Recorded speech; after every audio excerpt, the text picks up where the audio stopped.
Good afternoon, everyone. Good Sabbath day. The day of rest, the day the Lord has made for you to sit back, relax, reflect, do something pleasing to God, enjoy yourself, relax from your days of this week of rest. And as always, don't matter what, place your cross on first. Our Father which art in heaven, hallowed be thy name. Thy kingdom come, thy will be done, on earth as it is in heaven. Give us this day our daily bread, and forgive us our trespasses, as we forgive those who trespass against us. And lead us not into temptation, but deliver us from evil. For thine is the kingdom, the power, and the glory forever. Lord Jesus, I thank you for waking me up this morning. Thank you for giving me another chance to get it right. I thank you for another chance to minister me through the night watches, Lord Jesus, and minister to me when I'm awake. Lord, I ask you to use me as you seem fit to bring forth whatever word it is that you want me to bring forth. In Jesus' name, I pray. Amen. Today I'm going to read from F.O.C. Samuel chapter 24. This is a story when David was on the run and he had Saul, the enemy who pursued him, at his feet. Let's see what happened. Let's see how David handled this situation by continuing to trust in God. Samuel chapter 24. And it came to pass, when Saul was returned from following the Philistines, that it was told him, saying, Behold, David is in the wilderness of En-gedi. Then Saul took 3,000 chosen men out of all Israel and went to seek David and his men upon the rocks of the wild goats. And he came to the sheepcotes by the way, where was a cave, and Saul went in to cover his feet. And David and his men remained inside of the cave. And the men of David said unto him, Behold, the day of which the Lord saith unto me, Behold, I will deliver thine enemy into thine hand, that thou mayest do to him as it shall seem good unto thee. Then David arose and cut off the skirt of Saul's robe privily. Now, first, I'm going to stop right there. First of all, you got to realize something. David is a man after God's own heart. Now, David's men is like, hey, you can do what you want. Sometimes listen to what people tell you to do is wrong. You understand? You'll see this right here. They meant David well. Don't get me wrong. But David had received conviction behind this. Watch this. And a man of David said unto him, Behold, the day of which the Lord said unto thee, Behold, I will deliver thine enemy into thy hand, that thou mayest do to him as it shall seem good unto thee. Then David rose and cut off the skirt of Saul's robe privily. And it came to pass afterward that David's heart smote him, because he had cut off Saul's skirt. You see, he was listening to what they people say. But God is, when you live for God, he has a way of convicting us in our own heart when we have done something wrong. And this may not seem like a major wrong, but you got to remember, David is a man after God's own heart. Why? Because he can see errors in different ways than most people. And he said unto his men, The Lord forbid that I should do this thing unto my master. The Lord is anointed to stretch forth my hand against him, seeing he is the anointed of the Lord. So David stayed in his service with these words, and suffered them not to rise against Saul. But Saul rose up out of the cave and went on his way. David also arose afterward and went out of the cave and cried after Saul, saying, My Lord the king. But let's remember one thing, all things work together for the good of those that love God, who are called according to his purpose. Now watch this. Watch how he made this simple mistake, and God works it out for his good. My Lord the king. And when Saul looked behind him, David stooped with his face to the earth and bowed himself to him. Even though the king was pursuing David, David still gave him his respect. And David said unto Saul, Wherefore hearest thou men's words, saying, Behold, David seeketh thy hurt? Behold, this day thine eyes have seen how that the Lord had delivered thee today into my hand in the cave. And some bade me kill thee. You hear what he said? Some bade him to kill thee. You got to be careful to listen to certain folks. But mine eyes spared thee. And I said, I will not put forth my hand against my Lord, for he is the Lord's anointed. Moreover, my father, see the skirt of thy robe in my hand. For in that I cut off the skirt of thy robe, and killed thee not. He showed compassion. He showed forgiveness. David was a mighty man, but he knew how to control himself at times. Now thou and see that there is neither evil nor transgression in my hand, and I have not sinned against thee. Yet thou huntest my soul to take it. The Lord judge between me and thee, and the Lord avenge me of thee, but my hand shall not be upon thee. He's like, I will not take vengeance in my own hands. I'm going to put this in the Lord's hands. We need to learn as Christians to put things in the Lord's hands. Even when it's in our hands to do something, we still put it in God's hands. As saith the proverb of the ancients, wickedness proceedeth from the wicked, but mine hand shall not be upon thee. Now, he called them out, right? They said, wickedness proceeded from the wicked, but my hand shall not be upon thee. And after whom is the king of Israel come out? After whom dost thou pursue? After a dead dog? After a flea? He basically like, who am I that you chasing after me? The Lord therefore be judge, and judge between me and thee, and see and plead my cause, and deliver me out of thine hand. And it came to pass, when David had made an end of speaking these words, that Saul said, is this thy voice, my son David? And Saul lifted up his voice and wept. And he said to David, thou art more righteous than I, for thou hast rewarded me good, whereas I have rewarded thee evil. He said, pray for them that spitefully use and abuse for you. Bless and not curse. And thou hast showed this day how that thou hast dealt well with me. For as much as when the Lord had delivered me into thine hand, thou killest me not. For if a man find his enemy, will he let him go well away? Wherefore the Lord rewarded thee good for that thou hast done unto me this day. And now, behold, I know well that thou shalt surely be king, and that the kingdom of Israel shall be established in thine hand. He saw David's righteousness. Swear now therefore unto me by the Lord that thou wilt not cut off my seed after me, and that thou wilt not destroy my name out of my father's house. And David sware unto Saul, and Saul went home. But David and his men gat them up unto the hold. You see, just because it's in your will to take vengeance in your own hands, sometimes, and most times, if you don't, it's better. You know, a lot of times in this life, people will have their enemies right there for them. They can reward them from evil for evil. You can be working with somebody and they did all this bad things towards you. And then it comes to you and you're in the same situation. You know what majority of people are going to do? They're going to do the exact same thing that was done to them. And it's going to keep that chain going. Somebody has to break the chain. Somebody got to be like, you know what?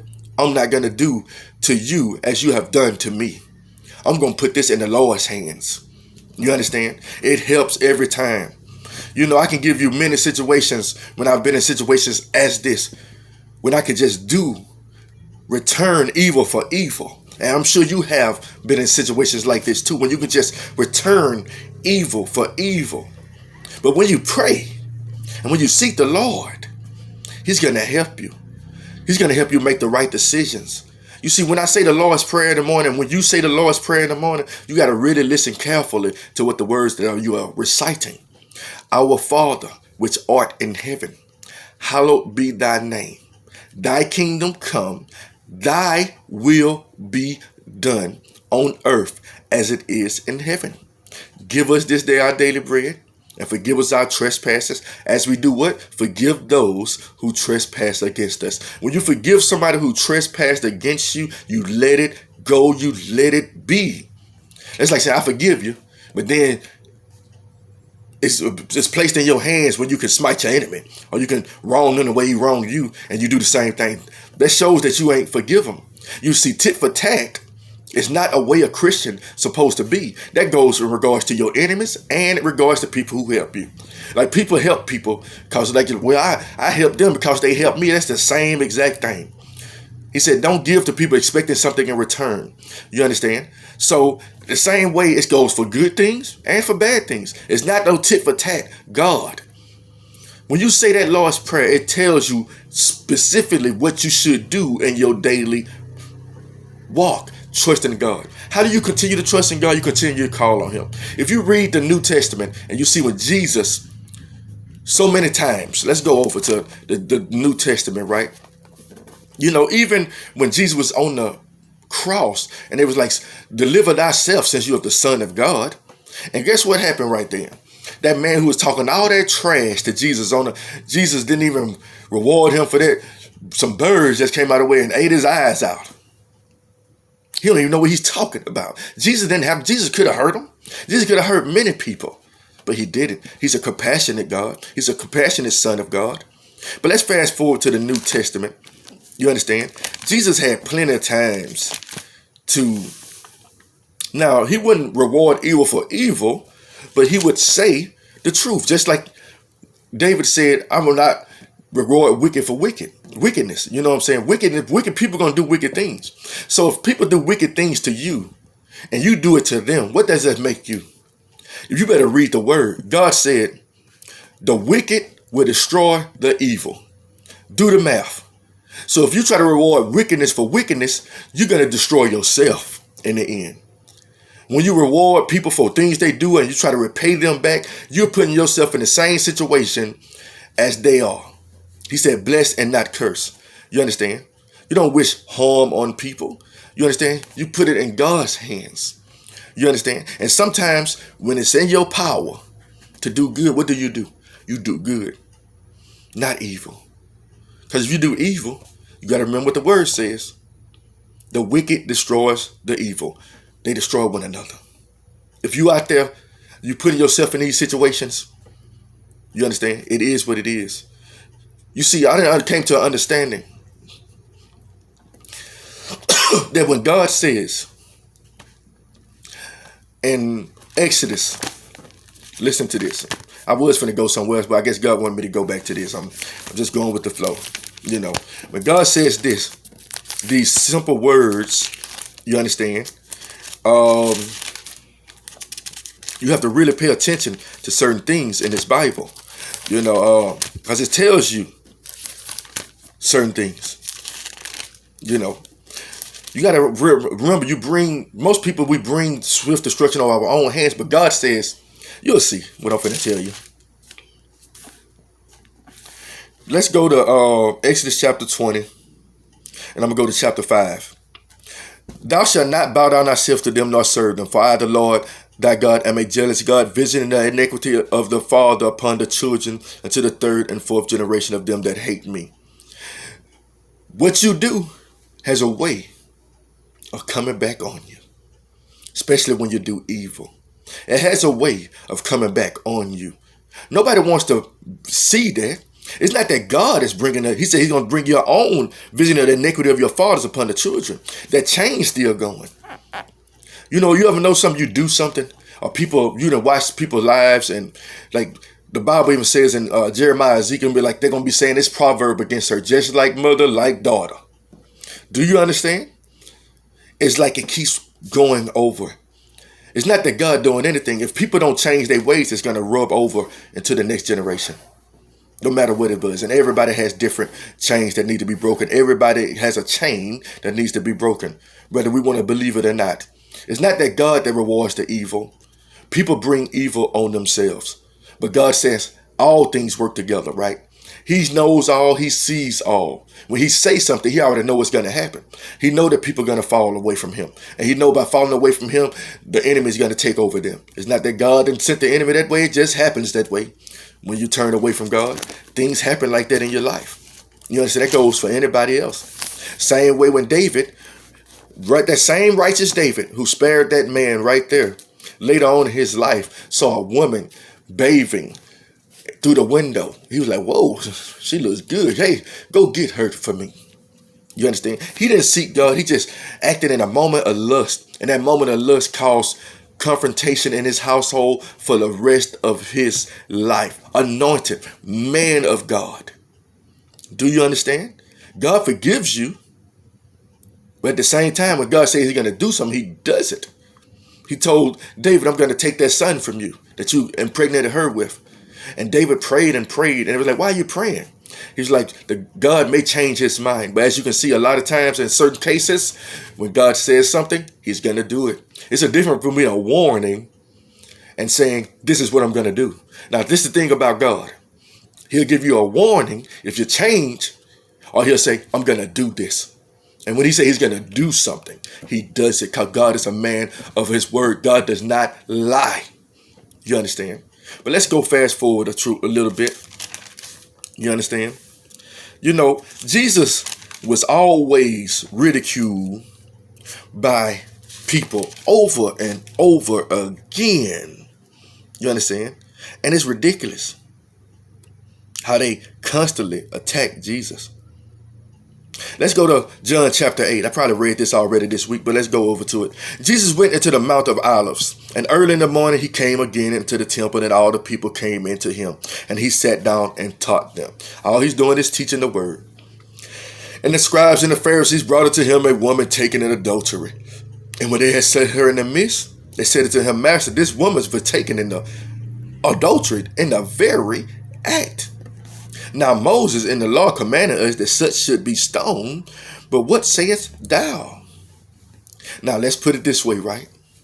You remember what just happened right there.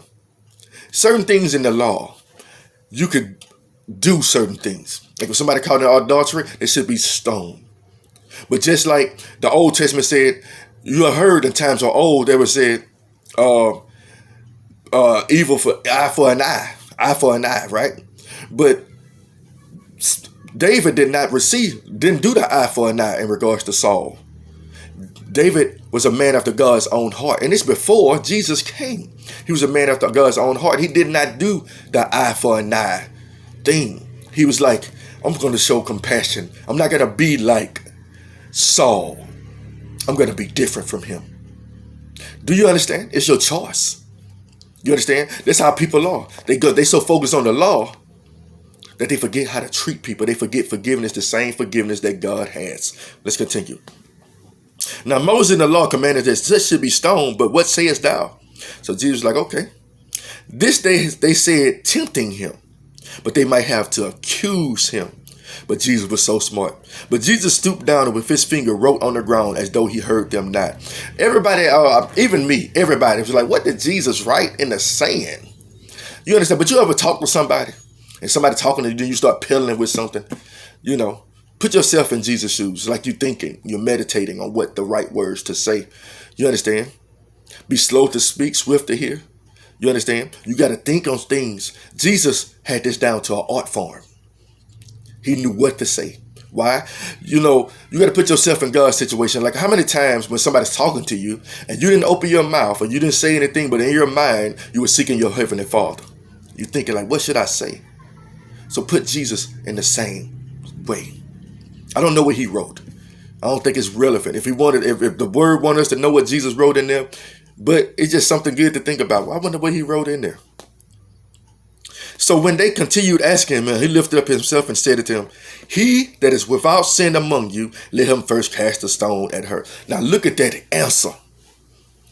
He set them all up with a simple saying. Let him first cast a stone, him who is without sin. And all of them was like, whoo. Basically, do you want to get stoned too?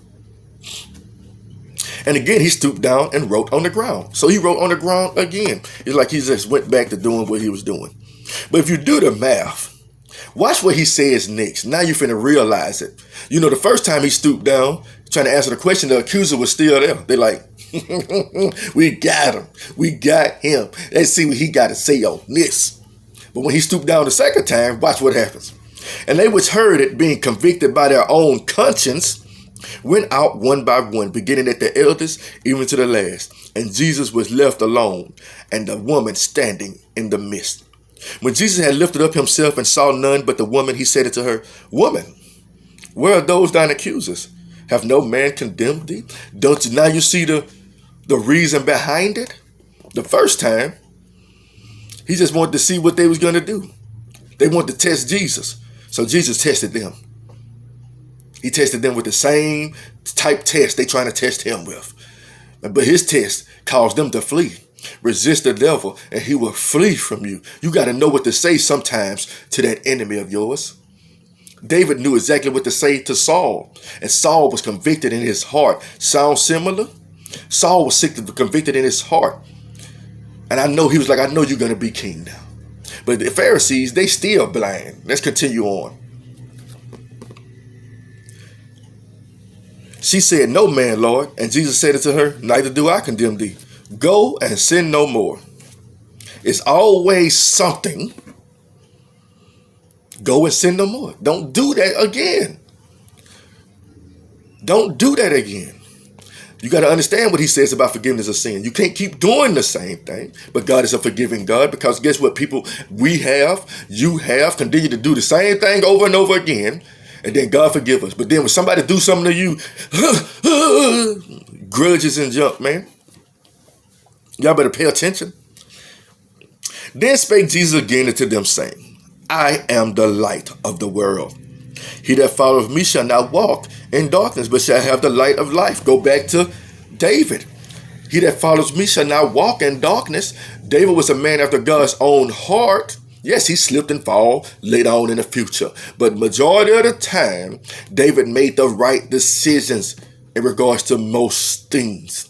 Do you understand? He wasn't perfect, but he made most of the right decisions most of the time. Like in that case, something had to convince it, like, don't touch him. You understand? Don't worry about that. Just, even though I know you did, I'm going to make that right. Hey, man, I had you. But what Saul was saying, if that was you, you would be dead. You understand? If that was me in your shoes and you right there, my enemy right there, your head would have been on the ground. But David was different.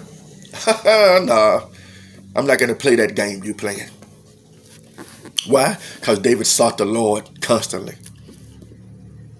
The Pharisee therefore said unto him, thou bearest record of thyself, thy record is not true. Jesus answered and said unto him, though I bear record of myself, yet my record is true, for I know whence I came and whither I go. But ye cannot tell whence I came and whither I go. Ye judge after flesh, I judge no man. Think about that. Ye judge after the flesh, I judge no man. People are like, what? What does that mean? The Holy Spirit, God dwells in him. I judge no man. He doesn't. His Father does.